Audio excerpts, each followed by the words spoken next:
حضرت علی نے فرمایا تھا حضرت فاطمہ کو دفن کرنے کے بعد لکل اجتماع من خلیلین فرقۃ وکل الذی قبل الممات قلیل. آج فاطمہ کو دفن کرنے کے بعد مجھ پر یہ بات کھل گئی ہے، کوئی کسی کا ساتھ نہیں دے سکتا، کوئی سبق سلامت نہیں رہ سکتے. ایسی حسین جوڑی بھی آج بکھر گئی. ایسا حسین جوڑا کوئی دنیا میں کہاں سے لائے گا؟ ایسا جمال کوئی کہاں سے لائے گا؟ ایسی جوڑی کوئی کہاں سے لائے گا؟ علی اور فاطمہ کی جوڑی کوئی دکھائے تو صحیح، کوئی نبیوں کے بعد کوئی ایسی جوڑی بنی ہو. لیکن آج یہ جوڑی ٹوٹ گئی. 24 سال کی عمر میں فاطمہ جدائی دے گئی، 24 برس کی عمر میں جدائی دے کے آ رہی. ہاں لیکن بھائی ان کا تو مرنا بھی زندگی تھا. پانی کے لیے اپنی خادمہ سے فرمایا میرے غسل کا پانی رکھو. خادمہ نے پانی رکھا، خود غسل فرمایا، پھر اس کے بعد چارپائی کو درمیان میں رکھوایا اور کپڑے پہنے اور فرمایا. علی اس وقت کہیں باہر نکلے تھے.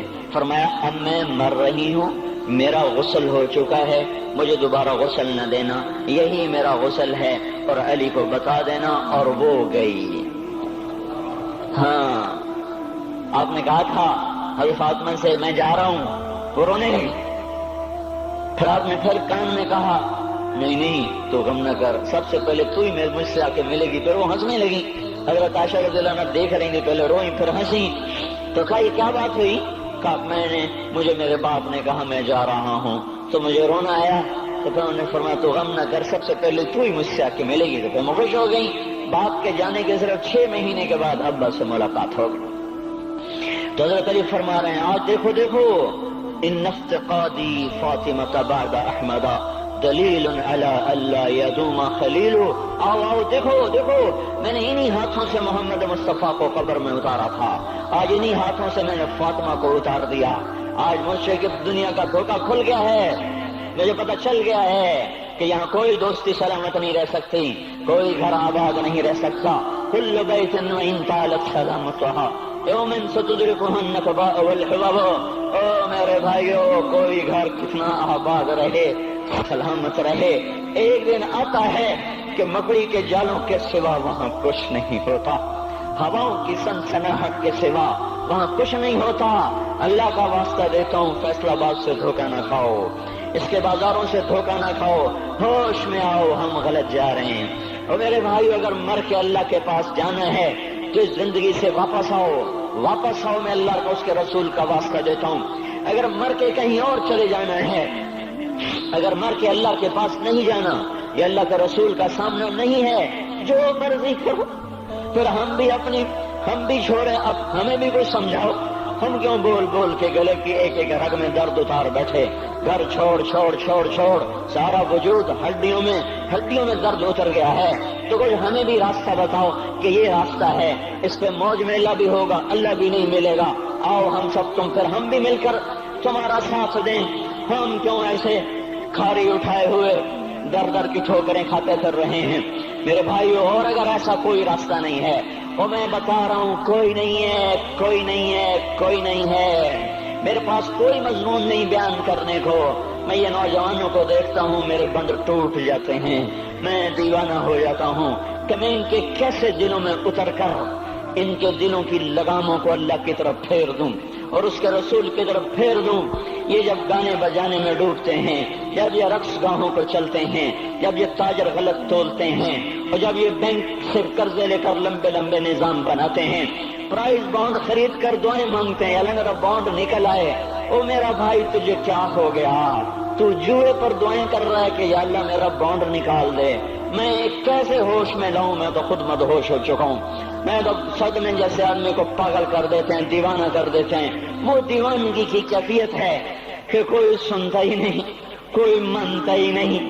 4 دن کے تھوڑی دیر کے لیے ہائے ہائے کرتے ہیں، پھر وہی ڈگر، وہی راہیں، وہی غفلت، وہی صبحیں، وہی شامیں. کہاں سے کوئی آئے گا؟ کون سی آواز آئے گی؟ کوئی قیامت کے کڑکا کو سننا چاہتے ہو؟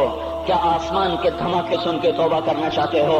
کیا آسمان کی بجلیوں کو کونجتا دیکھ کر پھر توبہ کرو گے؟ یا زمین کے کلیجے کو پھٹتا دیکھ کر پھر توبہ کرو گے؟ یا سمندر کی بفری موجوں کو چڑھتا دیکھ کر پھر توبہ کرو گے؟ یا ہواؤں کے جھکڑ بگولوں کو دیکھ کر پھر توبہ کرو گے؟ نہیں نہیں، پھر توبہ کا وقت نکل جاتا ہے، ابھی وقت ہے، ابھی ہم لوٹ آئیں، آ جائیں۔ قبروں کی وہ سیدگی یاد کرو، قبروں کے اندھیرے یاد کرو۔ اور میں آپ کو سنا رہا تھا، اس قبر نے مجھے روک لیا، اس کی ایک ایک مٹی کے ذرے نے مجھے کہا کچھ ادھر پڑھ دو، یہاں کوئی نہیں آیا۔ ہاں ہاں، کوئی نہیں آیا کرتا، کوئی نہیں آیا کرتا، یہاں علی فاطمہ جدا ہو گئے، باقی کون ہمیشہ رہ سکتا ہے؟ اور جب جدائیاں ہوتی ہیں پھر کیا ہوتا ہے؟ كأن لم تكن بيني وبينك خلة ولا حسن ود مرة في التبادل۔ پھر ایسا ہوتا ہے جب جدائیاں ہو جاتی ہیں پھر یوں ہوتا ہے کہ جیسے کبھی کوئی آیا ہی نہ تھا، کوئی مل بیٹھا ہی نہ تھا، کوئی ماں نہ تھی، کوئی باپ نہ تھا، کوئی بھائی نہ تھا، کوئی سنگی نہ تھا، کوئی ساتھی نہ تھا۔ اس طرح انسان بھلا دیتا ہے اپنے جھمیلوں میں گم ہو کر، ہنسی مذاق میں گم ہو کر۔ میں اس قبر میں کھڑا پڑھتا جا رہا ہوں، پڑھتا جا رہا ہوں، پڑھتا جا رہا ہوں۔ اس کا کتبہ ٹیڑھا ہو چکا ہے زمانے کی گردش نے اور ماضی کے بے رحم گردش نے اس کے سارے کتبے کو کالا کر دیا تھا۔ مجھے تجسس ہوا، میں دیکھوں یہ ہے کون جس کی قبر نے مجھ جیسے اجنبی کو رونے پہ مجبور کر دیا اور مجھے کھڑا کر دیا۔ میں قریب ہوا، میں نے جھاڑا تو پر لکھا ہوا تھا اللہ اکبر، رستم ہند امام بخش۔ رستم ہند، جس کے لیے مہاراج قالین بچھاتے، جس کو ہاتھیوں پہ سوار کروا کے لایا جاتا تھا، جس کے آگے پیچھے ڈھول بجتے تھے، اور جیسے آج کل یہ کرکٹ کے کھلاڑیوں کے آگے پیچھے خلقت ہوتی ہے، یہ وہ دور تھا جب پہلوانوں کے آگے پیچھے خلقت ہوتی تھی۔ آج اس کی خبر ویران ہو کر کہہ رہی ہے کوئی ادھر بھی تو پڑھ کے جب چلتا جائے، کوئی یہاں بھی تو کچھ تحفہ دیتا جائے۔ میرے محترم بھائیو، جب موت آئے گی تو کوئی اولاد یاد نہ کرے گی، کوئی ماں باپ یاد نہ کریں گے، مائیں لال بھول جاتی ہیں، ماؤں کو بچے بھول جاتے ہیں، ماؤں کو بچے بھول جاتے ہیں، باپ اولادیں بھول جاتے ہیں، بیویوں کو خامن مل جاتے ہیں، خامدوں کو بیویاں مل جاتی ہیں، یاروں کو یار مل جاتے ہیں۔ وہ تو ہم ہیں جو جا کے تہہ خاک سو جاتے ہیں، اکیلے تنہا زندگی کا سفر شروع ہو جاتا ہے۔ علی بن ابی طالب جیسا شاہ سوار، اللہ تعالیٰ کا مکرم محبوب انسان، جس کو اللہ کے نبی نے کہا علی تجھے بشارت ہو، جنت میں تیرا گھر میرے گھر کے سامنے ہوگا، اتنی بڑی بشارت، علی تجھے مبارک ہو، جنت میں تیرا گھر میرے گھر کے سامنے ہوگا۔ اتنی بڑی بشارت کا لینے والا، روزانہ کی رات کی فریاد، مجھے تو پتہ نہیں کہ میرا یہ بیان قبول ہے کہ مردود ہے، آپ کو پتہ نہیں آپ کی آمد قبول ہے کہ مردود ہے۔ آج 25 روزے رکھتے ہوئے ہو گئے، کچھ پتہ نہیں اللہ تعالیٰ قبول کرے گا یا رد کر دے گا۔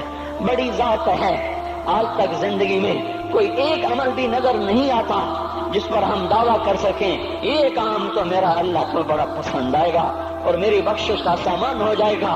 ہم فقیر لوگ ہیں میرے بھائیوں، ہماری معیشت اتنی خراب نہیں ہوئی جتنا ہمارا ایمان خراب ہو گیا ہے۔ ہمارا فقیر، اس کا چولہا ٹھنڈا ہوا ہے، ہمیں اس کا درد ہے، لیکن اس کے چولہے ٹھنڈے ہونے کا اتنا درد نہیں ہے جتنا اس کے ایمان کی انگیٹھیاں سرد ہو چکی ہیں، جتنا یہ درد ہے، کیونکہ یہ فقر مالداروں کو بھی حاصل ہے۔ یہ فقر پوری دنیا پہ چھا چکا، مالدار بھی فقیر ہیں، دکاندار بھی فقیر ہیں، تاجر زمیندار بھی فقیر ہیں۔ آج جو جتنا بڑا دنیا دار ہے وہ ایمان کا اتنا بڑا فقیر ہو چکا ہے، وہ بھکاری ہو چکا ہے۔ کچھ نہیں ہمارے پاس، کوئی دعویٰ نہیں زندگی بھر کے کسی ایک عمل پر، جن کو جنت کے پروانے مل گئے۔ علی کا گھر میرے گھر کے سامنے، فاطمہ میری بیٹی جنت کی عورتوں کی سردار، حسن حسین جوانوں کے سردار جن کو جنت کے پروانے ملے۔ حضرت علی رات کو اٹھ کے رو رہے ہیں، آہن آہ من قلت الذات وبعد السفر ووحشت الطریق، اے میرے مولا مجھے معاف کرنا، میرے پاس عمل کوئی نہیں ہے، اے مولا مجھے معاف کر دے، میرا عمل تھوڑا ہے۔ اور میں نے ابھی کیا کہا ہے، میں نے ابھی کیا بتایا آپ کو کہ علی کا گھر نبی کے گھر کے سامنے ہے، تو کچھ تو سوچو، کبھی تھوڑے عمل والا بھی دو جہان کے سردار کے گھر کے سامنے گھر بنا سکتا ہے؟ کبھی تھوڑے عمل والا اتنے مرتبے پہ جا سکتا ہے؟ وہ کیا کہہ رہے ہیں؟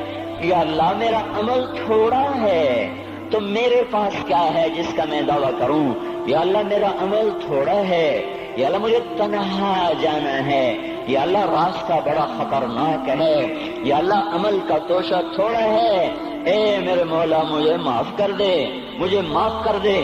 یہ وہ ہیں جو معاف ہو چکے ہیں، جن کی بخشش ہو چکی ہے، اور مجھے تو پتہ نہیں ہے کس حال میں